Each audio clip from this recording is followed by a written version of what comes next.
So one of the really useful tools you can actually use with HapYak is the ability to add hotspots over the top of your video.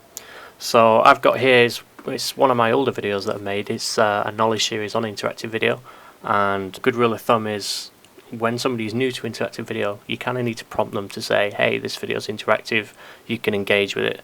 So in this video I've just created, introduced this interactive element, so whenever the user sees this posted on screen, they know there's something on screen that they can actually engage with and click on. I've then animated 4 different social networks, and what I want to do is that when the user clicks on any one of these 4 icons, it directs them to those social networks. So if they wanted to engage with me on LinkedIn, for instance, when they click the LinkedIn icon on screen, it would then direct them to my LinkedIn profile, which is really powerful. So you notice down here on the toolbar at the bottom, this little arrow, it's called Add Hotspot. When you click that, you'll be presented with this dialog box, and it's here where you can create your interaction.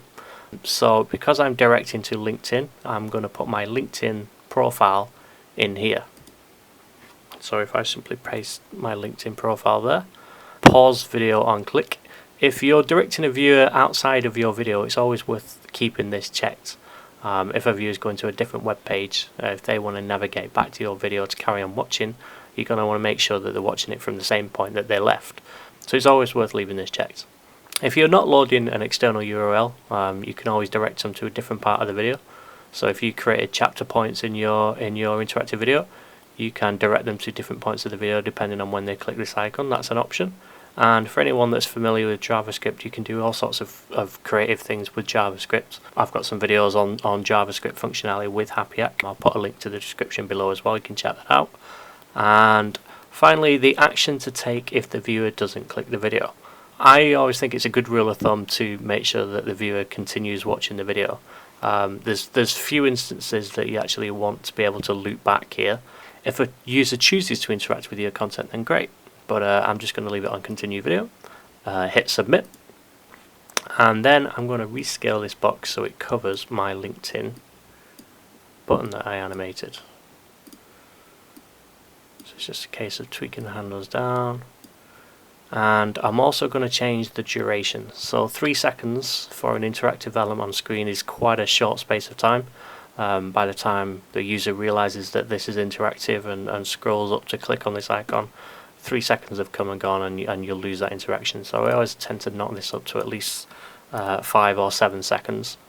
Hit submit, and then that just gives the user time to know that this is something that's actually interactive.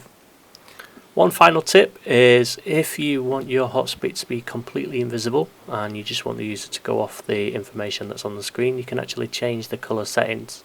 So if you scroll onto edit and click more, you can then scroll down to styles, and it's here where you can choose all your different hotspot colors and overlays.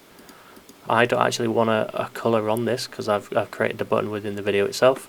So if you just knock the opacity down, it will make the hotspot invisible completely, and then hit submit, and that is it. That is hotspots in a nutshell. Hopefully you like this video, and if you've got any requests for future tutorials, leave me a comment in the comment box below, and I'll see you guys in the next video.